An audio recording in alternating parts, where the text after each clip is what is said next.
That's a good question, and I'm not sure I have the right answer. I think Mhm. the answer may be something deeper about like my development or how I was raised or some experiences I had when I was younger. Because I always remember being super competitive in everything I did. Yeah, yeah, It wasn't until like middle school that I learned how to be a graceful loser. You can yeah. still be competitive and be a graceful loser. It's possible, but it definitely takes some work. Yeah. Um,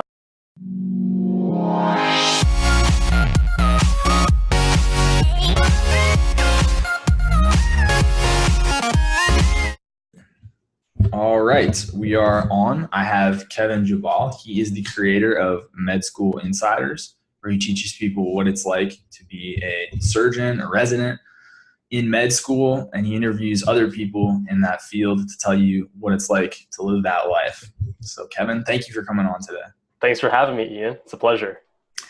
Definitely, definitely. And we got to talk a little bit beforehand, mostly about just what you're up to now and how you got into so much of this, time management, why it's important, why it's been big in your field, and how it's helped you as an entrepreneur. So, I'm trying to think where we should start out. I know you already looked at the questions. I guess let's just start with number one because it's kind of a good overview. And that question was, how can someone with an extremely busy life balance creating a personal brand with their day-to-day responsibilities? Great question. So, building a personal brand. So you're kind of asking this question for someone who is interested in maybe starting a side business of some sort, and where can they begin the process, right? Yes, I think a great place to start is if someone still has to support themselves. So whether that's, they're a resident or they're just working at 7-Eleven, but they have to work pretty much normal business hours to support themselves, but they're trying to start some sort of business or a personal brand on the side. And I wanted to ask you, just because of your success in managing, both, how can somebody do that? Sure. So I think for like a personal brand specifically, Hmm. I think that the key is you have to be doing some cool shit, right? So if Yep. you're not doing things that you're actually excited about and not actually proud of, Hmm. then what are you going to build your brand off of? So if you are, for example, if you're trying to start a fitness brand and you want to start with yourself, Hmm. what is your fitness transformation? How are you elevating yourself? How are you challenging yourself, staying disciplined, working out regularly? You need to be living the life that you're proud of to actually have a meaningful personal brand. I think Yeah. if you're working a 9 to 5, it's challenging. I get it. There's only so many hours in a day, Yeah. but rather than focusing on, you know, what are the techniques to grow my Instagram, to grow my Facebook, to grow my Twitter? What are the ways that I can just have an awesome life and then share that with others? So kind of offering I value rather love than that. just like taking, if Yeah. that makes sense. No, yeah, no, that totally does. That's so interesting. I actually haven't thought of that. I don't know why. Because yeah, so many of my friends that are into personal branding, it's always about like what's the post schedule on this platform, like what type of posts work.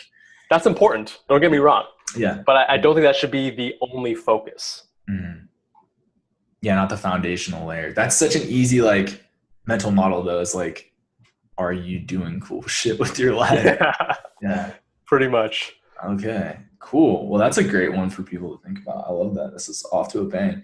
Okay. Well, the another part of this time management and doing a lot of things is balancing the personal relationships. So you talk about in one of your videos, I think it was like the intro, you were saying that basically you were getting this schedule where you were like, I'm going to knock out in all my free time. I'm going to be doing, if it's like a low level task, I'm going to be multitasking. So I'm going to be like walking on the treadmill and like listening to podcasts, like, and you said that at one point you're on the phone with your girlfriend and you're like folding clothes or something. And she's like, what are you doing right now? And you're like, oh, like folding clothes. And she, you guys got in a little argument over that. And that's when you said you realized like, okay, there has to be this balance with efficiency versus like, being, I don't know if a good partner, but being a normal human being around other people. Like, how do Yeah. you, because like some people do take offense if you feel like you have to be super efficient and they want to just relax. How have you found that you've been able to balance that? I know you're a super driven guy, so what's worked for you? So first of all, I love how you told that story. That's spot on. It was we were like I've had it FaceTiming. happen, so I I like was folding know. laundry. Yeah, Yeah. you've been there, right? Yeah. So it's about being present, and I don't think that. So I'm all about like optimizing my life and my time, right? And I don't think that that necessarily means being present or not being efficient, quote unquote, during times with others is not an optimal way of being. Mhm. So, for example, in this situation, it would be more worthwhile for me to relax and unwind and be fully present with the girl that I'm dating Mhm. rather than try to squeeze in other things that are taking away from that moment. So now she doesn't feel as much of a connection because I'm just by definition, I can't be 100% present with her over FaceTime. This is back when we were doing a long distance relationship. Um, when I'm folding clothes and doing something else on the side, Mhm. and I don't blame her for feeling disrespected, right? I would be disrespected too. It's like, oh, Yeah. here I am, like I'm here just totally focused on you, but to you, it's more of an opportunity to multitask, and that makes me feel less important. Mhm. So I guess the main thing is like my main philosophy is always question how I'm using my time. And in that situation, I don't think I was actually using it effectively because I was compromising the quality of a connection that I value, a meaningful relationship, in order to try to squeeze in something that I could. I mean, I can still be effective and multitask with laundry. Let's listen to a podcast, right? Yeah. Let's do something else. But I don't need to be doing that while I'm speaking to a girl that I'm dating. Yeah. No, totally. Yeah, I like that idea of what's effective. Yeah, because if the goal is folding laundry, then it's effective. But if the goal is a deep human connection, then maybe not. So I guess I like that prioritization. Well, a lot of people who are all about this optimization lifestyle, Mhm. this is totally me as well. I Yeah. got so sucked in that I thought by pushing in more and more work and like time management and doing productive things and like eliminating any waste, then that's Yeah. was like some sort of ideal. Mhm. And There's that's no waste. so BS. Yeah, there's two pivotal things that actually happened this year in 2018. Okay. Number one is, so the girl that I used to date, this the same girl, she was very spiritual, Mhm. and I still regularly talk to her because she's like so different than me in the way she thinks. I'm very like analytical, scientific, real world, that sort of mindset, and she's more like feeling and energy and getting in touch with your inner child, things like that. Like intuitive, yeah. Yeah, intuitive. So she Mhm. had mentioned this concept of getting in touch with your inner child. Mhm. And I kind of was like, okay, yes. I mean, it sounds cool. It sounds interesting. I respected Whatever. it because, like, I really very intelligent girl, Yeah. um, but I never really practiced that. Yeah. Then I saw this YouTube video by Charisma on Command. He has an awesome YouTube channel. Oh yeah, he's awesome. Yeah. Yeah, yeah. Super So awesome. he had this video on his ayahuasca experience, and I it didn't was know this. yeah, yeah, awesome video. Okay. And I think I actually just searched Charisma on Command Inner Child recently to share it with someone else, and it's like the first one. Mhm. Maybe you can link it in like the show notes Yeah, for no, I viewers. definitely will. But he essentially talks about this process of getting in touch with his inner child. Mhm. So that day, I watch it and I'm like, oh damn, that's like some powerful stuff. I did like this meditation Yeah. that he suggests, and that night it was 9:30 or 10 p.m. and I had told my inner child, oh, we'll watch a movie tonight. And I don't really watch movies because it Yeah. kind of comes back to that whole time management thing. Yeah. I'll maybe watch 2 or 3 movies a year, Yeah. which I'm not saying is good. It's not It's just like the where you're at right now with the where timing. I'm at right now. Yeah. Yeah. So I was like, oh, I'll watch a movie tonight. And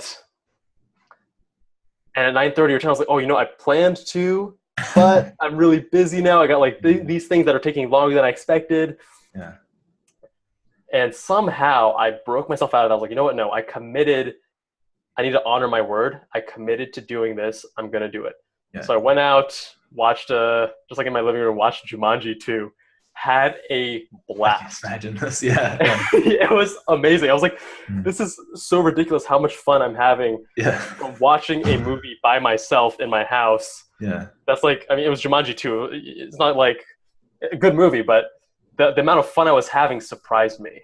Yeah. Yeah. And that was from getting in touch with my inner child. So the main shifts I've had recently, and I'm trying to bring this back, Mm-hmm. is the importance of that relaxation and unwinding time. Mm-hmm. The other thing that I started doing on weekends is rather than prioritizing work 100%, and I used to prioritize that and not make too many plans with friends. I'd be like, okay, I'll hang out with you guys Friday, but then Friday evening, but then all day Saturday, all day Sunday, grind. Yeah. By actually prioritizing relaxation time on the weekends, even when I'm like, ooh, I was so close on Friday, I wanted to get this thing done, but Saturday, Sunday, nope, can't finish it. I've actually become more productive. It's like, it's this weird paradox. Yeah. Because I'm taking time to actually unwind, Yeah. I become more effective, and I can get into things like deep work, right? Yeah. Yeah. During the week, because I'm more refreshed. Yeah. What? That's so interesting. Yeah. It's like, it's almost like you don't have that internal resistance. So what is it? Like, what is it, Kevin? Is your inner child just throwing a tantrum during the week if you don't have that time? Like, what do you think it is? Like, and I'm sort of kidding, but I'm also kind of not, because I notice that in myself. Like, I'm just kidding myself sometimes when I'm like, no, I'm going to keep working. And it turns into like procrastination, like bullshit, texting on my phone, way more than when I do what you're talking about and separate the two, like real work and not work time. What do you think it is? So like, did you get any insight from that meditation into like what it might be? So what I took from that was that my inner child wants to have fun, and I had been suppressing that. There are times when I go race my car, autocross, and I have like a blast, and I love that. But that's like once every couple months. And in the meantime, I think it's not really throwing a tantrum, but it's like being suffocated and being sad and feeling neglected on the inside. And this gets to a whole like weird touchy-feely spiritual stuff. But the main message I want people to understand, because I know that can turn off a lot of people, that used to turn me off totally. Yeah. Is just prioritizing that relaxation, that unwinding time. Because I get to the same state as you, where, like, for example, recently I had a great morning, was like plowing through work, and then early afternoon, I found myself taking longer to do these tasks. And it takes like this level of self-awareness, because it's very easy to just be working on these things and it's taking a little bit longer. Oh, let me check my email again. Oh, let me handle these like few small bank things. But you're constantly changing your focus, and overall that makes you so much more ineffective, so much more inefficient. Yeah. So in that moment, I was like, oh, I am getting burned out, or my focus is waning. Let me take a break. Rode my bike, went to the gym, came back home, and then boom, was like back to my normal state. Yeah, that kind of awareness though is hard. I feel like it's a little maybe because like the level of experience with that type of work. I know you've been doing it for so many years now. This really focused work where it's like, how does someone get to that point where they notice that kind of thing? Because I know we talked about, before this call, we were talking a little bit about entrepreneurs, and me and Kevin were talking about people that have this idea that they can just grind all the time. And we were talking about why that's not effective. And this is a good example right here of like, if you don't have that awareness, you might be doing that to yourself, 4 out of 5 days of the week, where you're getting 2 hours of work done in an 8-hour workday because you're checking email, you're taking breaks, you're just not noticing the time slip away. It's like, how do you, short of tracking it on a piece of paper, how do you get that awareness? I think there's been multiple stages for me, and I haven't done like a controlled experiment, so I can't say like what the most effective intervention is. But from my experience, there were 2 stages, and the first was just understanding that, okay, I'm human, I can't focus, I can't just will myself into grinding out. And this is like back when I was in med school, and we would study like literally all day, every day, and I had to start forcing myself to take Friday evenings off. Because the first 2 months, me and my best friend, we were just like studying all day, every day, and it actually wasn't effective. And then when we started dialing it back, then we started doing better. So the Pomodoro Technique, that's one thing I talk about a lot on my channel. Yeah. It's this idea that you you focus on one task for 25 minutes and you set a timer, right? So it helps with procrastination, but it also helps with just focusing for extended periods of time, like the endurance. Because if you're forcing yourself to take 5-minute breaks every 25 minutes and then 25-minute or 20-minute breaks every 2 hours, then you're much less likely to be fatigued than if you just sprint, oh, I'm going to grind for 3 hours straight, and then your brain is fried. Yeah. So that was number one. That was like the first stage. The second stage that happened more recently, within the last year or so, is cultivating more self-awareness with how I'm spending my time. And I'm not sure which aspect was most effective, but I can think of a couple things that helped.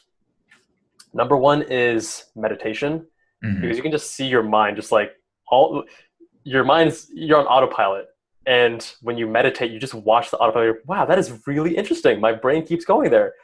And you're better able to identify those moments day to day, moment to moment, where you find yourself feeling an emotion and then exploring why you feel that emotion. Think, oh, that's interesting. And when you identify it as interesting, rather than getting caught up in it, when you can observe it from a third person perspective, it gives you so much more control to separate yourself from it if you want. So meditation is one thing. I think number two is journaling. I have this habit. My phone actually, it's all about the system, right? Like you can't just roll yourself into doing a habit. You got to create a system. So I have this system that will remind me to journal every morning and every night. Okay.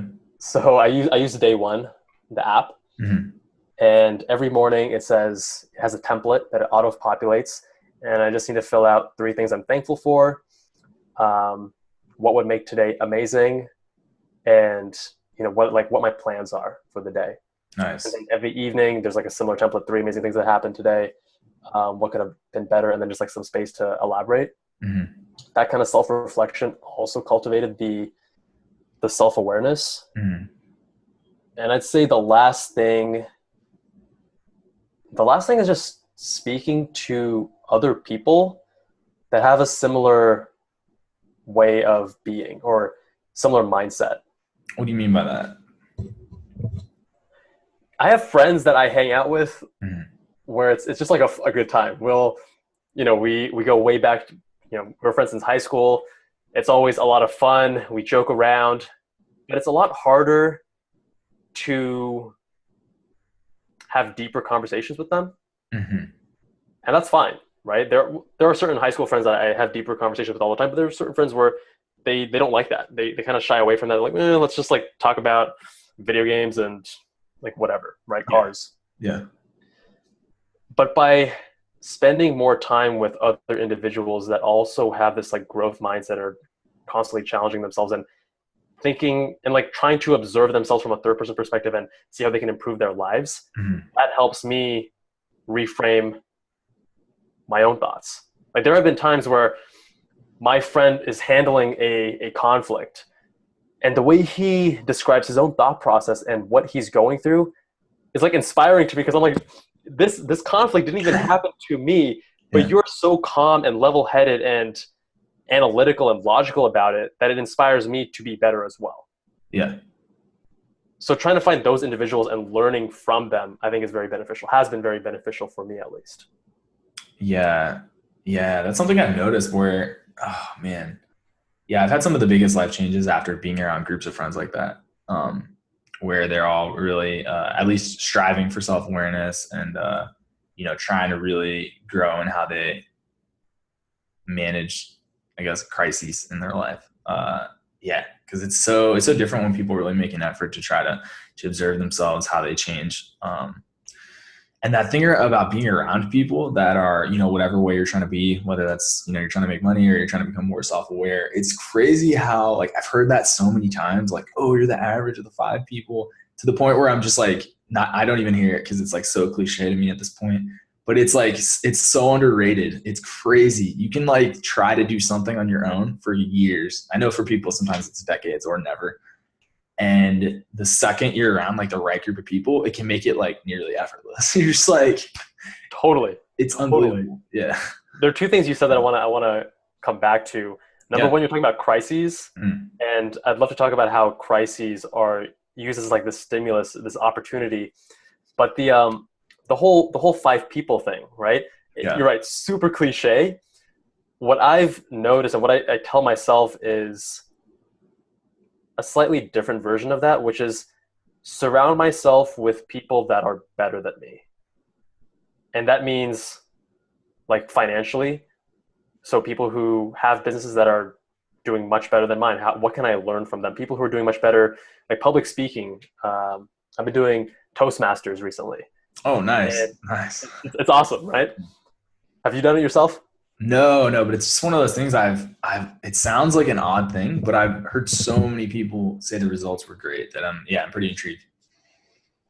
So that's another area where I am purposely looking for clubs where I feel that I'm one of the worst public speakers. Yeah. Yeah. Because there are other clubs where I go to, I'm like, oh, I feel like I'm one of the better ones here. I don't want that. I Mhm. want to go to a club where I'm challenged. Surround myself with people that are better than me, Mhm. people that are more spiritual than me, people that have. I haven't been really in touch with that for much of my life, but I think that there is benefit there. So what can I learn, right? Yeah.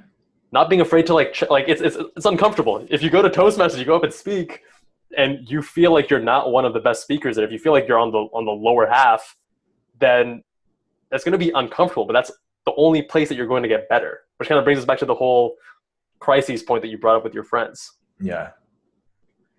Yeah. No, it is. It is. It's amazing how people, I mean, unless you just totally don't care, most people really want to rise to this like level they perceive other people as being at if they think they're not as high performing. And it's just like huge catalyst for changing yourself. The, Because the care, it's so easy to like sit around and like not compare yourself and be like, oh, I'm gonna stay away from anyone that might be better than me. Like, but when you do, it's like True. powerful. The other thing with that is not letting your ego get in the way. Because if you're around people that are more successful, like if you come across a successful business person, the ego may try to trick you into saying, oh, I am morally superior because that business person did some shady things and that's why they're successful. But I am better because I'm a good person. And the reason I'm not as successful is not because I Yeah. can't do it or I didn't work hard enough. It's because I just have these morals and ethics that I would never do such slimy things. Like we Yeah. tell ourselves these stories that are total BS. It's our ego. It's like ego self-preservation, which is Yeah. very toxic. That's a funny way to put it. Ego self-preservation. Yeah, it's true though, man. When you catch yourself doing that, it's pretty funny. Cause yeah, it happens so much too. It's pretty crazy how easy it is to do it for everything, you know? And Yeah. one thing that always sets people off is politics, right? Oh yeah. Yeah. Like, especially this recent election in the U.S. Hmm. And I'm not going to get into any statements regarding specific candidates, Hmm. but I just believe that the truth is usually somewhere in the middle. There's usually one extreme and another extreme. The ideal, the truth is usually somewhere in the middle in most arguments. Hmm. But what I found is that this is such a polarizing political climate that if you say anything about the other, like either Republican or Democrat party, that is not agreeable to another individual, they'll usually just get like triggered, so triggered, just Yeah. like that. Yeah. It's like it's hard to even have a intellectual conversation about it because people, their emotions get so hyperstimulated from something Yeah. like that. No, it's And that's like, crazy. Crazy. it's so interesting to me that we can't, it's so difficult for us to separate ourselves and say, okay, I feel like saying expletive about this person. Why do Mhm. I feel that way? Okay, my good friend voted for the other candidate, and I thought that, most people in my age group are Democrat, not Republican. But Yeah. okay, so my good friend voted Republican. Rather than me saying, expletive, let me ask him, okay, why? What did you see in this? What were the reasons? It's Mhm. very challenging to do. Mhm. I think that the world would be a much better place if we could just take it easy with the emotions and try to see the other person's perspective. Yeah. Yeah. It's crazy. It is kind of strange the things that end up being really emotionally powerful to people. Cause it's like politics is odd because so many people agree that it's like dumb, especially the way it's portrayed in the news, mass media. But then at the same time, it still triggers so many people. Like even though people acknowledge like logically that they think it's like a little bit crazy the way things are portrayed, they'll still get, yeah, like you said, up in arms. True Yeah, that. it's pretty wild. It's definitely wild. Politics is like I don't understand. I don't know. One day I Very, will. very touchy subject. Yeah, So yeah, Ian, I wanted to talk about crises and just mhm. obstacles, Yeah. because another thing that I've always believed that challenges and obstacles are the greatest opportunities for growth. And what you were talking about regarding your friends made me think that you may have a similar experience, or your friend group may have had a similar experience. Hmm. Is that Hmm. right? Yeah, yeah. I just was saying like when I was saying crises, I mean that I guess it's that okay, if you really put a ton of effort into trying to self-reflect, you can be fairly successful. But sometimes even when you're putting a lot of effort into that, it's not as powerful as having a like limit situation. Because when you have something bad, especially when it's something bad where people are forced to kind of take a pause in their life at some aspect of their life, it could be a breakup, lose a job, whatever, lose much money. It just forces reflection in a way that's hard to do on your own. And I was saying that combined with the types of people you're being around can have like powerful life changing effects on people, one way or the other. So, I totally agree with that. And yeah. I think the positive potential and effects of these rock bottom moments Mhm. is often underappreciated or underutilized. I Mhm. think that for myself, I would not be nearly as successful in the whole like medical school training route, becoming a physician, unless I actually got diagnosed with Crohn's disease, for example, early in college when like shit hit the fan. We were Mhm. having family issues, Mhm. financial issues, health issues. Mhm. Like we moved to a very small apartment. I was like, what is going on? And that forced me, that discomfort forced me to face some challenging truths. Okay, what do I actually want out of life? Life is short. My health is not this robust thing. It's actually very fragile. Like we take our days for granted. Yeah. All of us, Yeah. most of us. I definitely do. Mhm. And that oh shit moment is what propelled me to improve a lot of areas of my life. Mhm. What was it though? Just the fact that you knew that you had less time or than you had thought, or what about that made you, I guess, propelled you to changing your life? So I think one of the things I picked up in that time, which actually wasn't the healthiest habit, but I've since broken free from that and replaced it with healthier things. And I've actually talked about this on my YouTube channel, where I think it's like titled "My Secret," when I actually come out to the public about Crohn's disease. Okay. The unhealthy habit was viewing Crohn's disease as something that was broken within me and something that I had to compensate for. Yeah.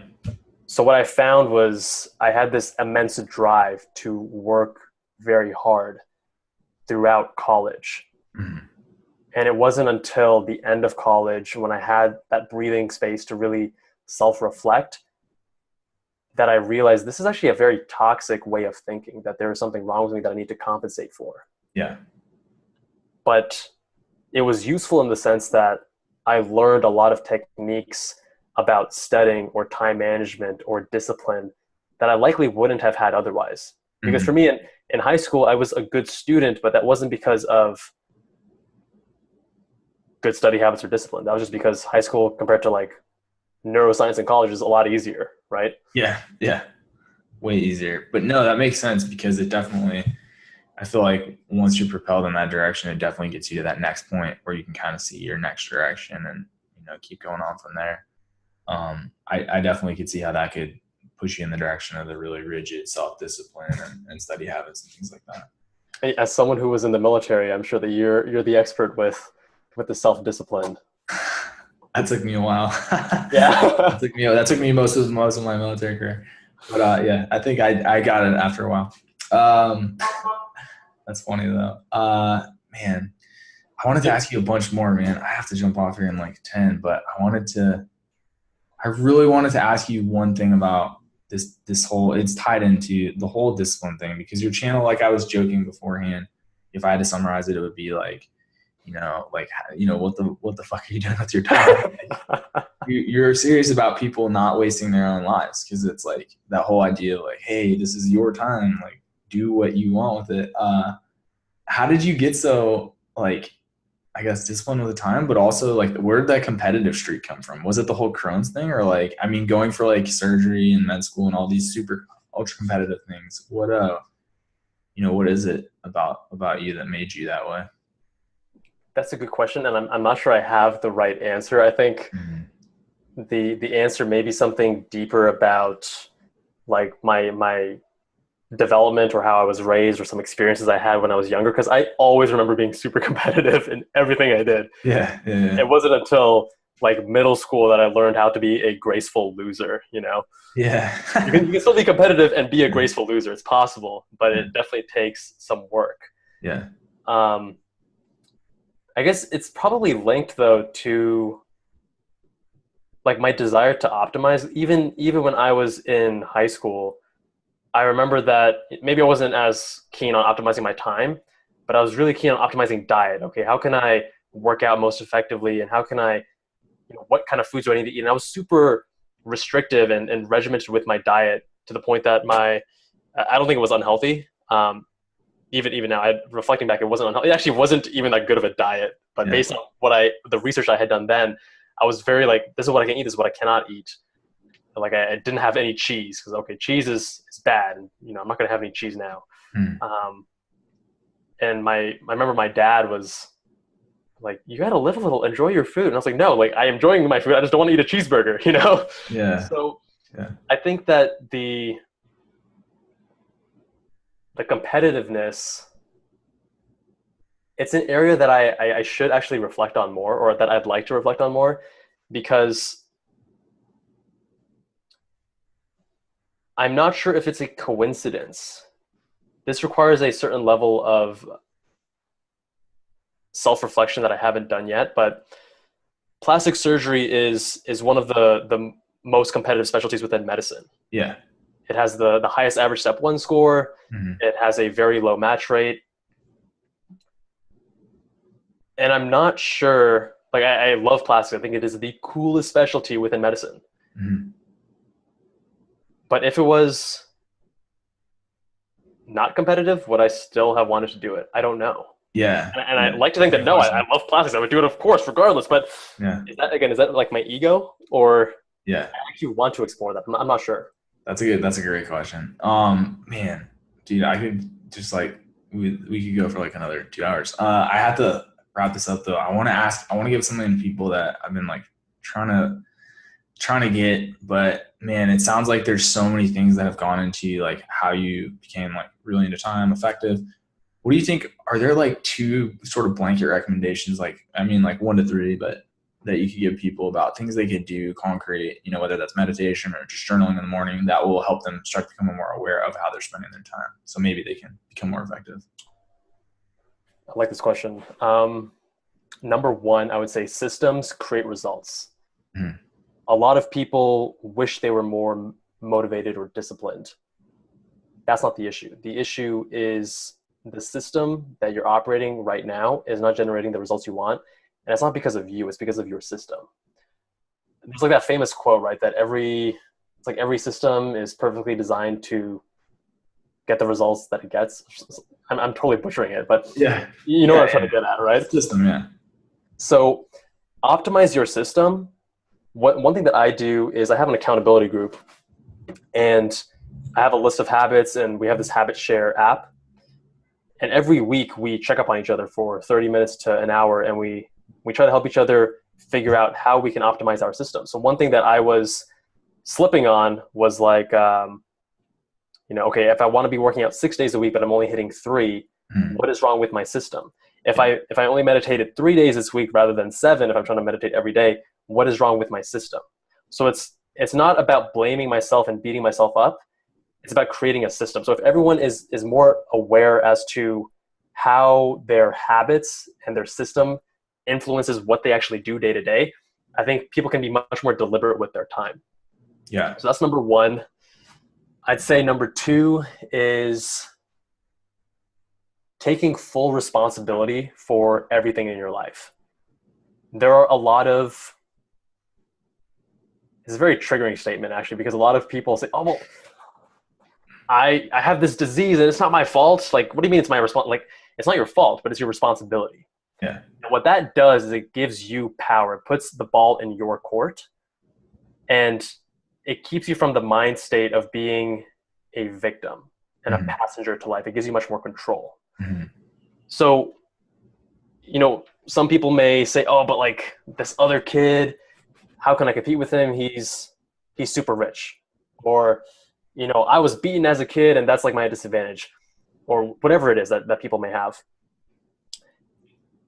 What I have learned and what I've seen is that we often blame the situation for how it didn't go our way, seemingly.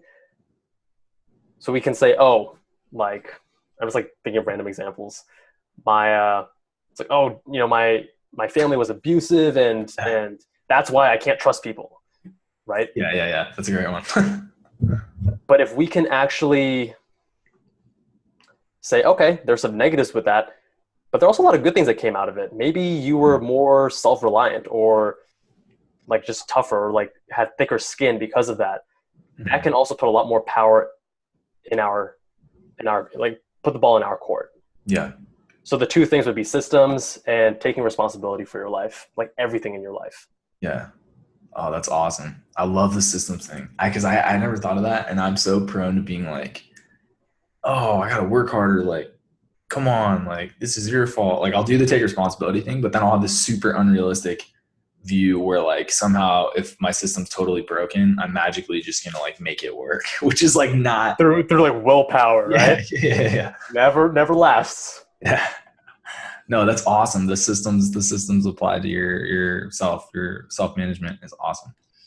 I love that one. And I will definitely link to that video in the show notes too. Well, Kevin, I'm going to wrap it up and then we can chat after, but thank you for coming on. I really appreciate you sharing some of your advice for people. Thanks for having me, Ian. This was awesome. I really enjoyed it.